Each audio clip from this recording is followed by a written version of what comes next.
So on to question 4, part B now. This is actually the reason I chose this question for us to do, because this is one of those required practical activities that comes into this homeostasis topic, the reaction time investigation. So we give us some information. A student tested whether using the right hand or the left hand had an effect on reaction time. The student only used right-handed people, so only tested right-handed people. We need to describe a method for the student's investigation and include details of the test that we would use. So command word is describe, but we're describing a method. So there are some specific things that we know that we need to include. But it's not just a case of saying what you should do or a set of instructions to say what you should do, because actually when we're describing a method, we need to make sure we're demonstrating how we would come to a valid outcome. So, therefore, we would need to be answering the investigation question, whether right-handed or left hand has an effect on the reaction time. So if we tested something completely different, like changing the amount of caffeine that people had, we wouldn't have a valid outcome. We also need to make sure that anything else that could influence the investigation is controlled. And because we're here using volunteers, we're using humans, we need to have a really large sample size. So we need to, in our valid outcome aspect of things, we need to consider the control variables, things that we're going to keep the same. We need to consider sample size and our volunteers, or again, which links to the control variables. Let me move my hand so you can see that. And we need to consider repeats. When we mention repeating in a investigation question, so if we're repeating a method, we must also indicate what we're going to do with that repeated data. So we repeat because it's allowing us to spot anomalies and calculate a mean average. Now, in terms of the description of the methods, we're going to need to identify the independent variable, the dependent variable. That's what this is encouraging us to do here. This is encouraging us to say how we're going to do it. So this is the ruler drop test that we'll describe. You don't have to use that one, but that's the one that you will have done in that required practical. So how will we measure the dependent variable?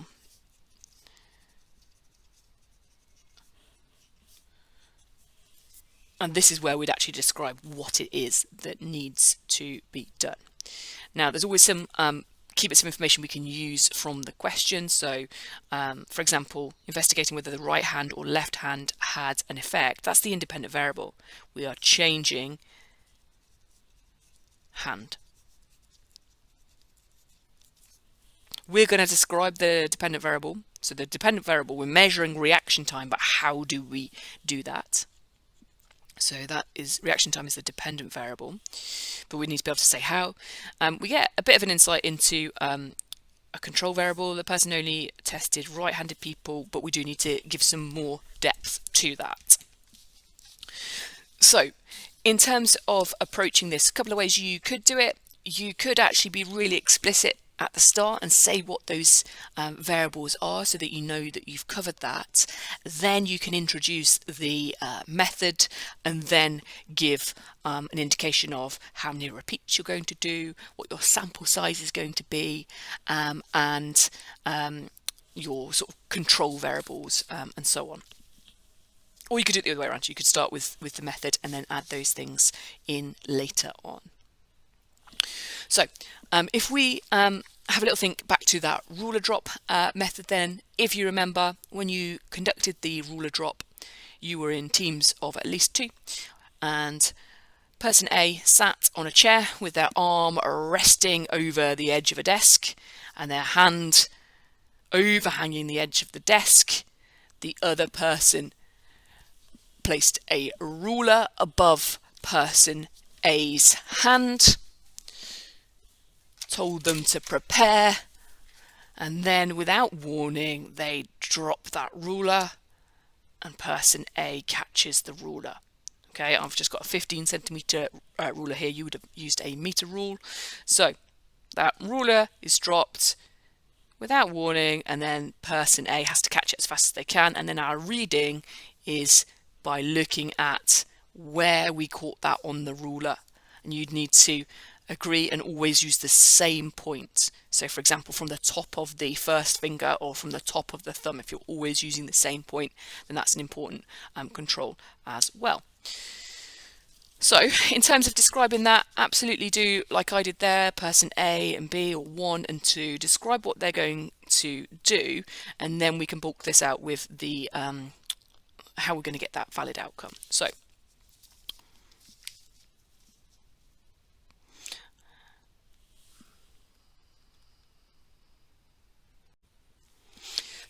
select a group of 10 or more volunteers. This bit's important. 10 or more volunteers of the same sex and age. That bit there is us identifying one of these control variables. I'm going to give an example actually. 25 to 30-year-old women.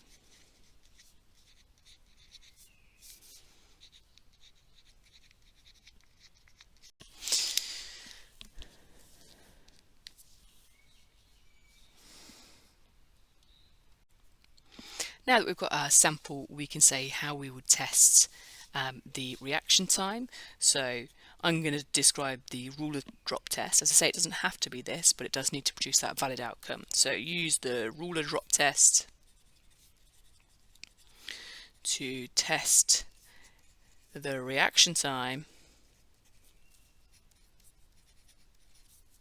with the right hand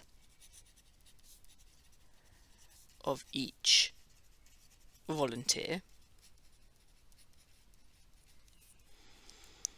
Do this by getting the volunteer, who we're just going to call A from now onwards, to sit and rest their right arm on a desk with their hand over the edge. The investigator, who we're just going to call person B, holds a ruler above their thumb and first finger,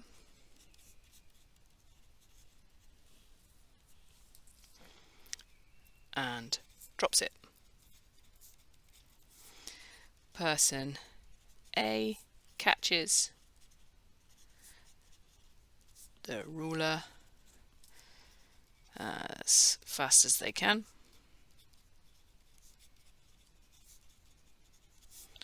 record the reading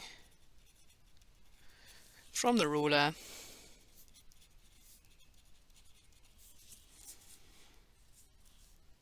in centimeters above their thumb, and convert to reaction time.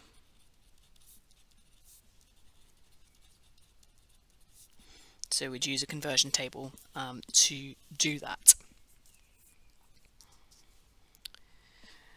An important control variable there, we're saying that it's always the top of their thumb that we're going to use.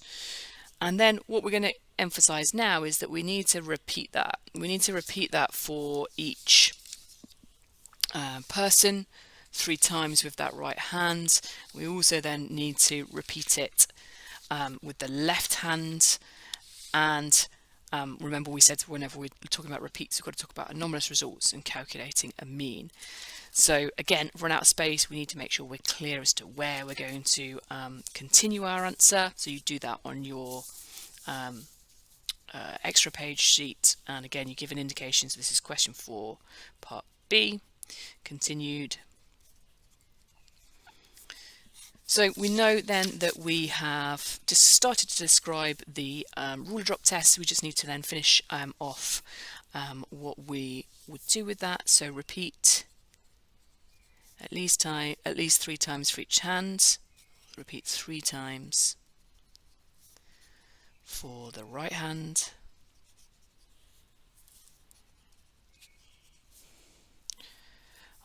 Identify and remove any anomalies. Remove anomalous readings and calculate a mean.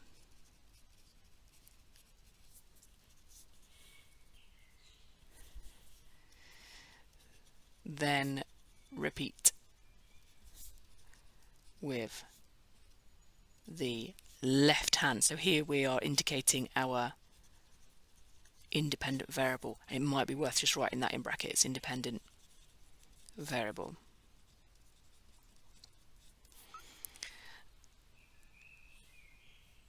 And then we would repeat with all volunteers.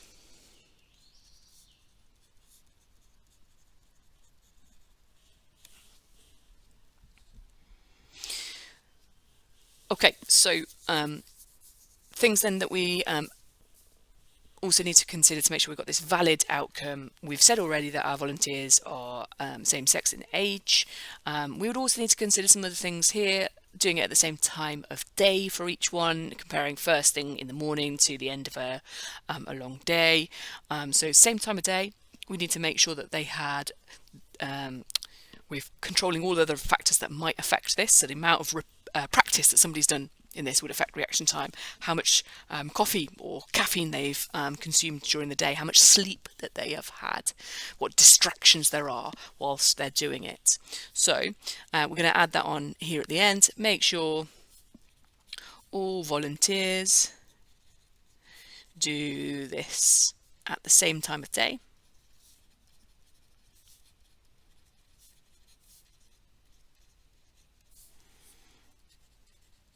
Have not consumed coffee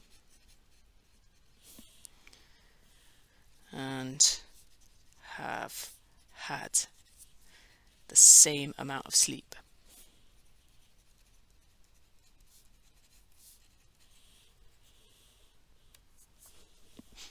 Okay, so that is our ruler drop test method to produce this valid outcome. Again, pause, rewind if you need to, and we'll continue with the rest of question 4. So then in the rest of question 4, we get this table that demonstrates to us those reaction times.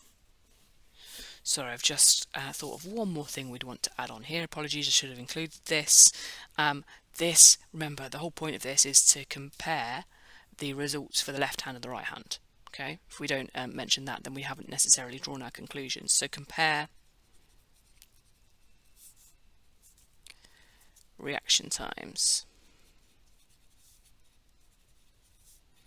for left and right hands. And once we'd repeated with our volunteers, again we could calculate a mean across the group as a whole. Okay, now we will continue with the rest of it. So, different investigation. This is whether playing tennis improved reaction time. So the student used 2 groups of 6 people. The table below shows the results. People who play tennis, people who do not play tennis, and what we need to do is to calculate a mean average from that data. So part C, calculate the mean value X in the table. When we're calculating a mean, remember the first thing that we need to do is just spot and remove any anomalies. If you look down the results, we've got reaction time in seconds of 0.2 with a range of 0 up to 0.4. So therefore we don't have any big differences, therefore we can just calculate the mean as written there. So remember, when we're calculating the mean, we are adding those values together, 0.2 plus 0.4 plus 0.3 plus 0.4 plus 0.2 plus 0.3. We're adding those together and dividing by the number of values. Look, I'm writing this out. That's important in case you make a calculation error when you're inputting this into your calculator. So make sure you're doing the same, please. We divide them by the number of values that we've got. 1, 2, 3, 4, 5, 6. 6 different people. So we divide by 6, and that is going to give you 0.3 seconds. Remember, answer on the line needs to match what you've written here. If it's different, your examiner will go with what you've written on the line. Okay, next up then was the dependent variable. Well, actually, we'd already established this, hadn't we, earlier on? The reaction time was the dependent variable, so that's nice and straightforward. So we just transfer it over here, reaction time.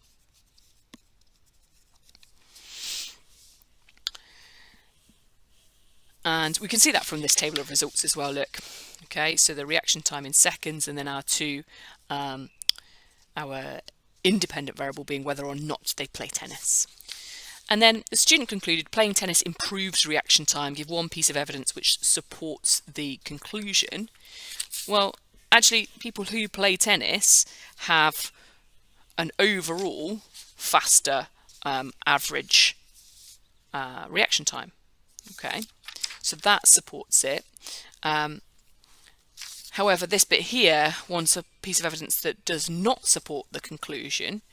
Well, actually there's an overlap. So this playing person 3 in the play tennis group had the same reaction time as person 1 in the don't play tennis group. Person 6 had a faster reaction time than person 4 and 3 and 2 and 6 in the play tennis group. So there's an overlap in times, and actually there's only 0.1 second difference between them, and they've only tested 6 people. So there's could be a number of reasons why that does not support. So let's see how we can write this in. So the supporting evidence was students who play tennis regularly had a faster reaction time.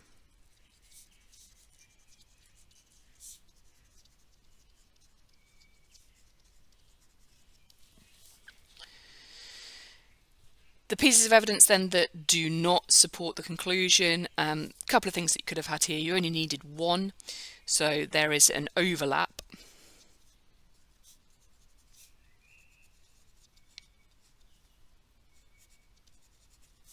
In times between groups, in reaction times between groups.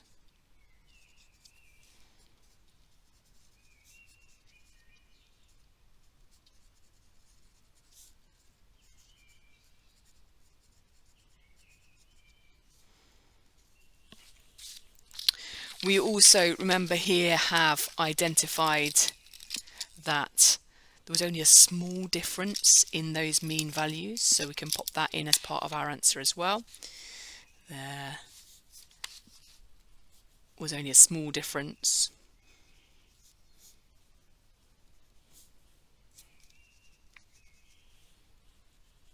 In the means, in the mean reaction time. And finally, that fact that they only used a very small sample size. So remember, you only needed one of these to gain credit here. Only a small sample size was used.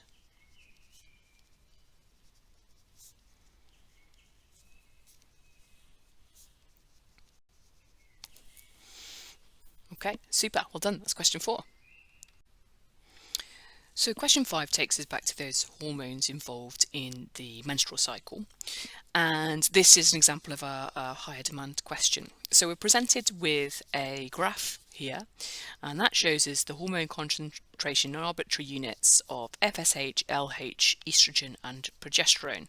And this graph should look fairly familiar to you in terms of the patterns we see here, the rise and fall of different hormones. So this graph shows hormone concentrations may vary during a normal human menstrual cycle if a woman does not become pregnant. First bit is a calculation using some data from the graph. So calculate the increase in LH, luteinizing hormone concentration, between day 9 and day 12. Give your answer in arbitrary units per hour. Give your answer to two significant figures. So arbitrary units per hour, and we want the rate of increase in LH between day 9 and day 12. So we've got some finding out to do on the graph first. Let's identify day 9 and day 12. They are there. Using our pencil and ruler, then we would find where those meet the line for LH, and then use that to determine the hormone concentration on each day. So on day 9, we would see this hormone concentration just here. Now, in terms of the scale, each box here represents 5 units, so 5, 10, 15. It's just above that, it's not quite halfway. I suggest that is therefore 17 units on day 9. And day 12, a little bit more straightforward here, as it is very much 50 units. So we've got 50 units, we've got 17 units. So the change in units then, in terms of the concentration of the LH, is 50. Choose a pen that works. Here we go, sorry about that. 50 subtract 17, which is going to give us a change of 33 arbitrary units. But that's not our answer, because we want to look at the rate, and we want arbitrary units per hour. Now, this axis shows us the time in days. So we need to make sure that we can convert days to hours. So we've got 1, 2, 3 days, and we know that each day is 24 hours. So we want 3 times 24, giving us 72 hours. Therefore, we now can do our rate calculation. We need to look at hormone concentration per hour. So we've got to do the hormone concentration 33 divided by 72 hours, which gives us an answer of 0.458. Now, I imagine you probably had more than that as an outcome on your calculator. Let me just pop this here so that you can see that. So 33 divided by 72. Okay, so you might have got 3 recurring there. But either way, that doesn't matter. So here we can write down what we've got on the calculator, but it tells us this here, doesn't it? Give your answer to 2 significant figures. So therefore, we want to show 0.4, and we're going to round up this second significant figure to 6. 0.46, therefore, is our answer. Okay, let's move on then to part B. Now, in part B, we need to describe the sequence of hormones interactions in the menstrual cycle, and we need to name where each hormone is produced. So it's very much a describe question, saying what those hormones are and the effect that they have, and we're naming where each hormone is produced. Now, we had a little reminder over here, didn't we? We've got our 4 hormones here, so it's really important therefore that we are including those. So it's well worth just annotating this with where those hormones are produced. So FSH and LH, we know, are both produced by the pituitary gland, and estrogen and progesterone are produced by the ovaries. So we need to consider then where they're produced and the effect that they have, and then think about that in terms of the sequence. Now, it doesn't ask us here to refer to the graph, but we can use that as a reminder of what is happening in that cycle, so you can see where the peaks are and troughs are in different places. So if we take the cycle in terms of this as a starting point, so FSH, follicle stimulating hormone, being produced by the pituitary. So FSH is produced and secreted by the pituitary gland,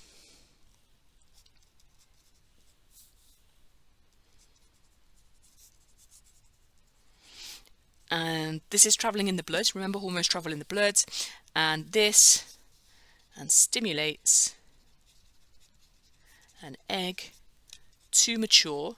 So remember, FSH for egg maturation in the ovary. So it's that egg and that follicle part in the ovary.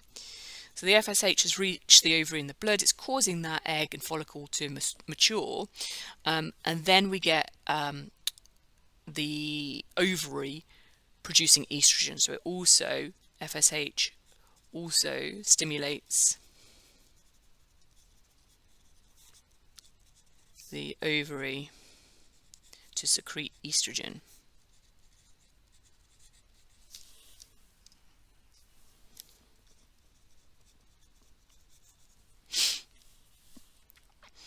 Now we can talk about the action of estrogen. So we've got to find a starting point, but as this is a cycle, as long as we round off that cycle, it doesn't really matter where we start.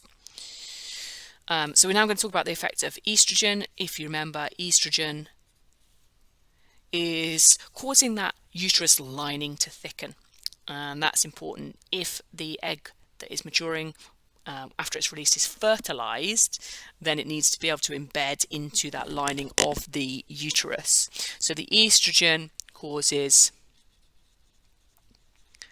the uterus lining to thicken,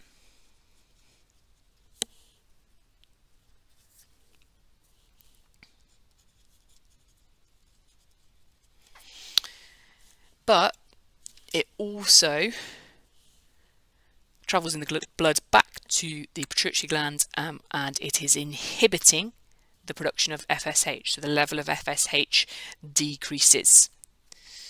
So estrogen inhibits FSH production,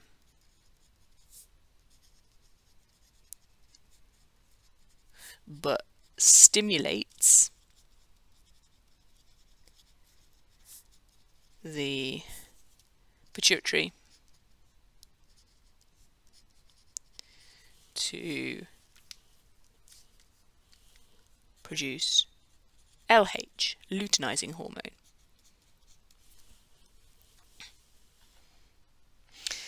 When we get high enough levels of LH, and if you remember, that's the one that we were looking at the peak from the graph here, LH, then luteinizing hormone, stimulates ovulation, the release of the egg from the ovary. LH stimulates ovulation on day 14 of the cycle. Remember, we're looking at approximately halfway through the cycle.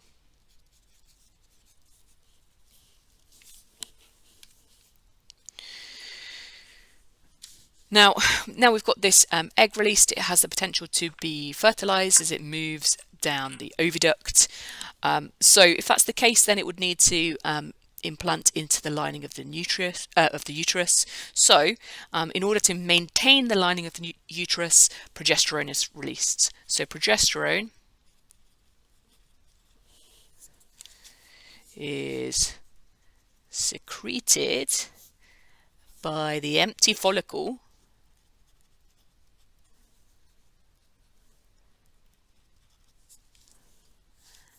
and maintains, so that empty follicle in the ovaries, and maintains the lining of the uterus. But remember, we've now got an egg released that could potentially be fertilized. We only want that to happen to one egg at once. Therefore, the progesterone is also acting to inhibit the production of FSH and LH. So progesterone inhibits FSH and LH production. And then if we take ourselves back to the end of the graph here, we can see that progesterone line, so here towards the second half of the cycle, maintaining the uterus lining with high levels of progesterone, but then we get that dropping back down again when there hasn't been a implantation of an egg into the lining of the uterus. So there's no pregnancy, the progesterone level falls. So progesterone falls if no pregnancy. And that's when the period would occur in which the lining of the uterus comes away, breaks down, and the cycle will start again. So if we just add that on, so progesterone falls if no pregnancy and uterus lining comes away. And here we are indicating that that would be the period or menstruation.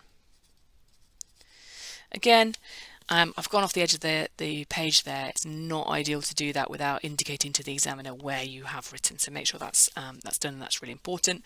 There are lots of different things that we said here. 1, 2, 3, 4, 5, 6, 7, 8. I've said 8 different things in my answer here. It was only a 5-mark question, so we wouldn't need to write all of that to get our credit there. Final point then on this question. Progesterone is used in some contraceptives. Suggest one advantage to using a progesterone patch rather than a progesterone oral contraceptive.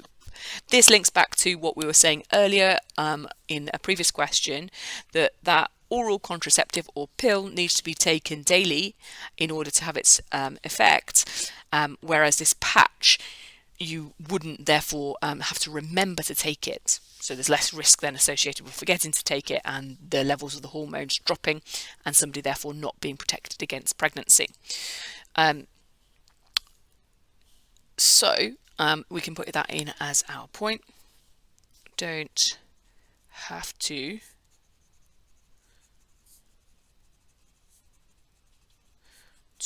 take a pill each day, because the patch would be on that person's skin and releasing the hormone directly.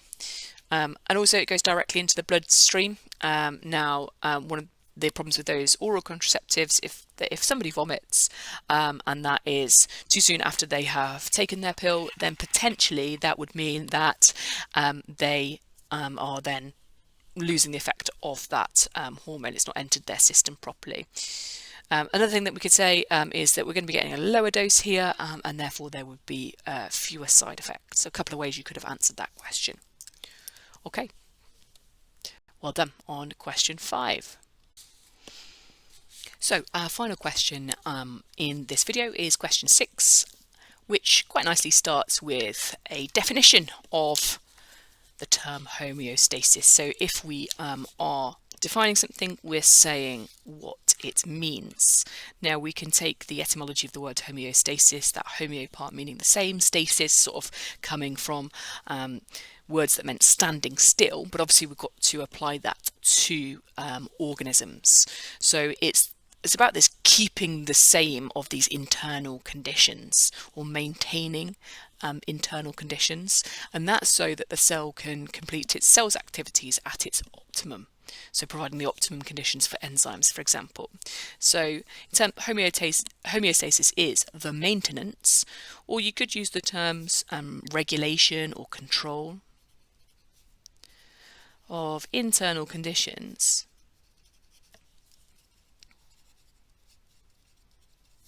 of a cell for optimum cell and enzyme activity.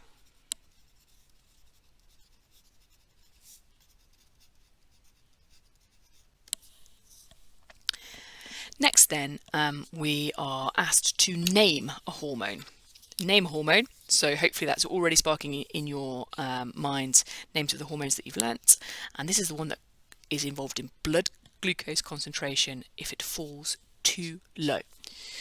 So hopefully you're now already thinking about the hormones that are involved in blood glucose control. If you remember, we drew this diagram a couple of questions back. So we could be talking about insulin or glucagon, but very specifically it talks about the hormone that's released if it falls too low. So we are referring to glucagon. So glucagon is our answer. We need to be quite careful with spelling here. Within this sort of topic area, there are a number of GL words: glucagon, glucose, glycogen. We don't want to mix them up and have like a combination of the three. So very specifically, glucagon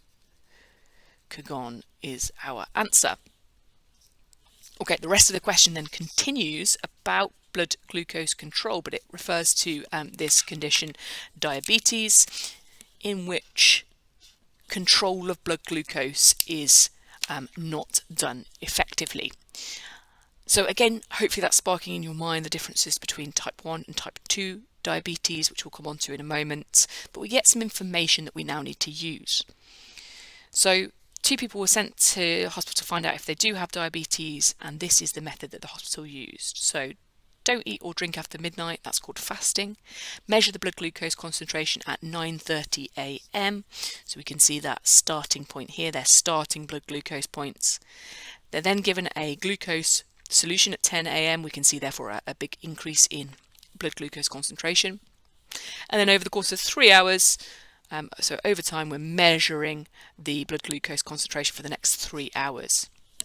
And this blood glucose concentration is given to us in millimoles per decimeter cubed in that blood. We're also given some normal concentrations as well, so we can compare person A and B to these normal concentrations. So when fasting, that is between 3.5 to 5.5 millimoles per decimeter cubed. When not fasting, so when eating and drinking, that ranges between 4 and 7.8 millimoles per decimeter cubed. So what we need to do is, as it says on part C, we're told person and A and B do have diabetes, so we need to be able to describe how the graph above shows that person A has diabetes.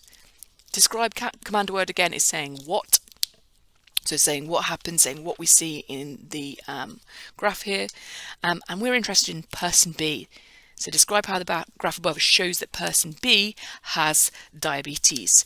And this bit here is really key. We've got to use some data from the graph. We've got to use data from the graph. If we don't do that, we wouldn't be able to get 3 marks here. We'd be limited to just 2. So let's see how the two things link together then. So person B, and again I would just highlight this line so you know that you are referring to person B, and you're not going to slip off and start talking about person A. You won't get any credit for that. So how do we know? Well, firstly, this first bit, remember, shows when they were fasting. So this can give us an indication of their fasting blood glucose level. And if we use the graph to read off this information, we will see that their fasting blood glucose level is 8.2 millimoles per decimeter cubed. So that is higher than the fasting blood glucose concentration. And we can do a little calculation here to show how much higher that is. So in order to work that out, we take our 8.2 and subtract the higher fasting value here of 5.5, and that gives us 2.7. So it's 2.7 millimoles per decimeter cubed higher than the normal range. Okay, so that is our first point here. Their fasting blood glucose 8.2 millimoles per decimeter cubed is 2.7 millimoles per decimeter cubed higher than the normal blood glucose concentration. which was 5.5 at the top of that range. Okay, so we've found one bit of evidence and we've used data from the graph. We have 3 marks to achieve here. So at the moment we've achieved 2. So we've said what it is. It's the fact that the fasting blood glucose is higher, and we've used some data from the graph to support that. And then what else can we use here? Well, there's a couple more things. Reached a really high concentration after the glucose drink, so that's again outside of the normal non-fasting range. So again, we could use data from the graph to show that. Oops. So here we've got 13.2 as our peak, so that is 5.4 millimoles per decimeter cubed above the top end of the non-fasting range for normal blood glucose concentrations. Also, it's not returning to normal after 3 hours, it's remaining high. It's remaining, again, we could do a quick calculation. This is this is now 12. So that is actually still 3.8 millimoles per decimeter cubed above their starting point of 8.2. Or we could say after reaching its peak, it fell quite slowly. It didn't have a rapid decrease back down. So remember, all of this is indicating to us that in this person with diabetes, either they're not producing insulin or their cells are not detecting that insulin. So the glucose in their blood is not being absorbed by the cells, it's not being converted into glycogen in the liver. So blood glucose level is not falling, it is remaining high. So let's just pop in one more piece of evidence there, and then we'll move on. So their blood glucose concentration reached a very high peak after drinking the glucose drink. And again, we can use a bit of data there. Remember, we said that this is it reached a peak of 13.2,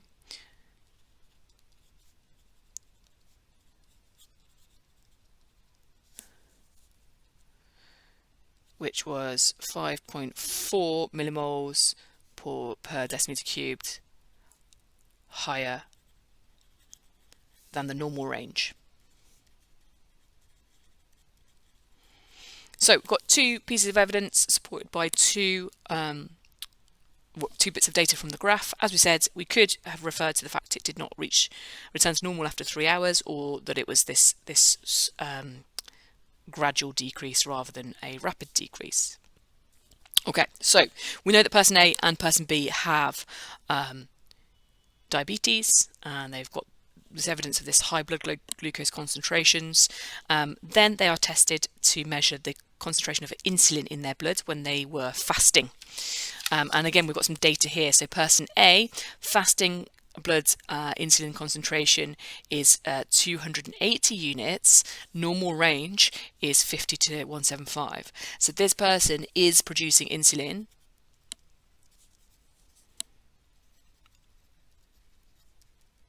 And we've got quite high levels of it. This person here is producing some insulin, but it is much less. It's less than the normal range. And then we're asked to suggest which type of diabetes person A and person B have, and give a reason for each answer. Now, we've got a total of 2 marks here. Okay. So if we just put the type of diabetes for each one, we're not going to necessarily gain credit for that. We need to be able to say our reason why. Okay, so person A then is producing insulin, lots of it, but clearly their blood glucose levels are remaining high. We see that from the graph. So it's evident that their body cells are not responding to it. So this then is showing us type 2 diabetes.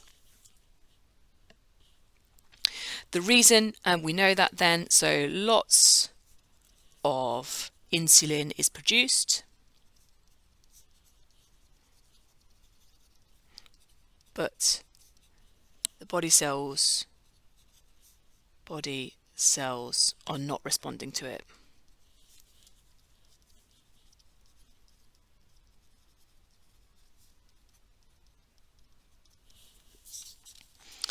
And then person B, we can see, has less insulin being produced than the normal range. So this is evident that they're not producing enough insulin. They have type 1 diabetes, not enough insulin being produced to control the blood glucose level. Okay, so reason why: not producing enough insulin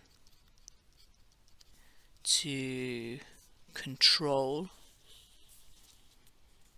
blood glucose concentration.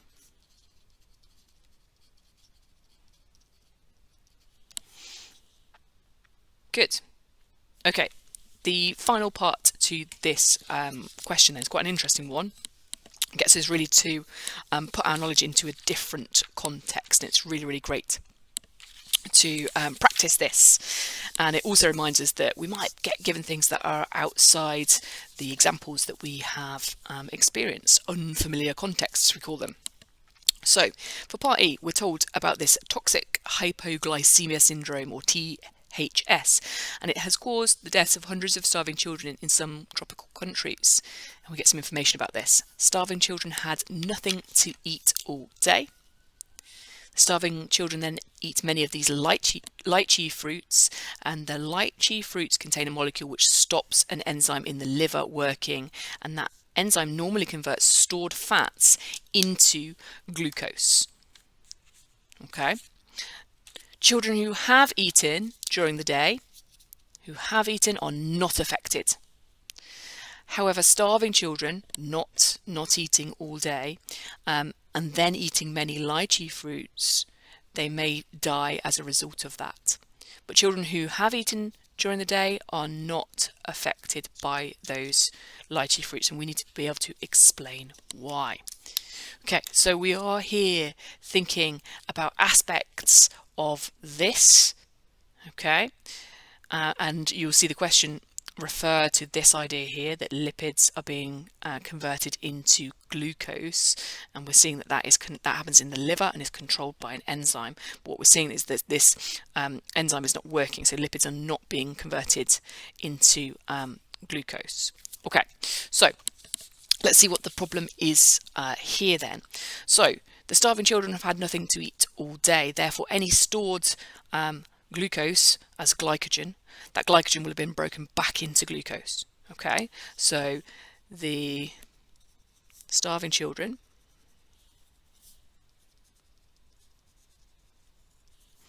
have used up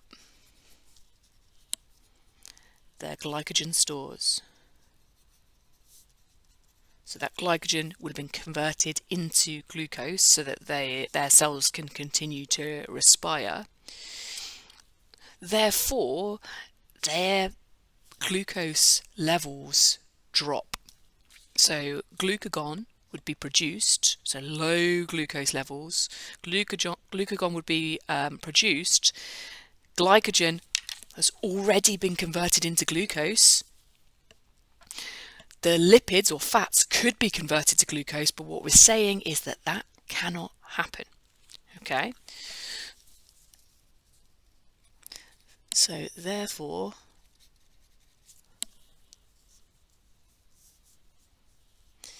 they need to release glucose from fats.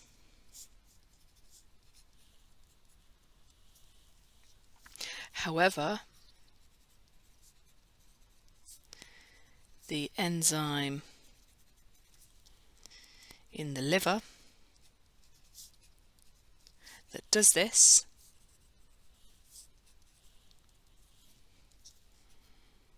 would not work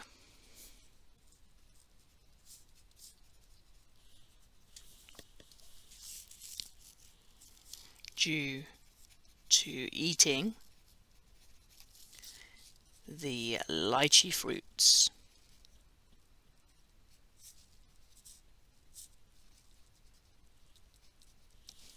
So, what we've got so far, the starving children have used up their glycogen stores because they've had nothing to eat all day, so that was broken down into glucose. Therefore, they need to release glucose from fats. However, the enzyme in the liver that does this would not work due to eating the lychee fruits. Consequently,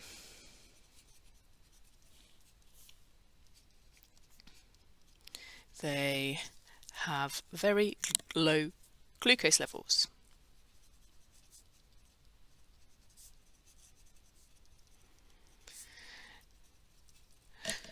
Why is that problematic? Why does that lead to them dying? Well, we know that glucose is important for respiration. So less glucose means less respiration. Less respiration can occur. And if that respiration is insufficient, then that would lead to death eventually. Now, the other thing that we could reference here is that this glucagon is still going to be produced. We cannot convert the lipids into glucose, so these amino acids might be, so proteins might be broken down, amino acids then are used to release glucose, to give the glucose for respiration. If proteins start to be broken down, that again is going to be leading to death. So less respiration can occur, which leads to death. We're not quite there in terms of our answer now because we got to explain the other part of this. So that's why the starving children are affected, but those that have eaten during the day, even if they then go on to eat some lychee fruits, they are not affected. So we need to be able to say why. So those children that have eaten have glycogen stores. So when glucagon is released into their blood from the pancreas, then we can still get this bit happening. The glycogen stores are there and they can be broken down into glucose. So this enzyme damage to the enzyme from the molecule in the lychee fruit is still stopping the lipids being broken down into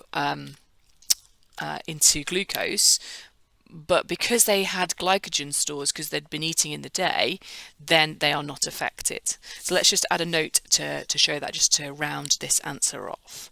So, however, children who have eaten, so who have eaten, will have glycogen stores in their liver,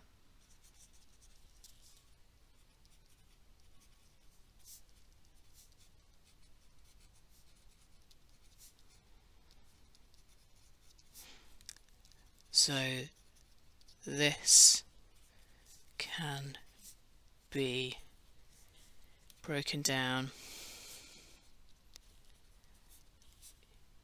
into glucose if the glucagon hormone is released.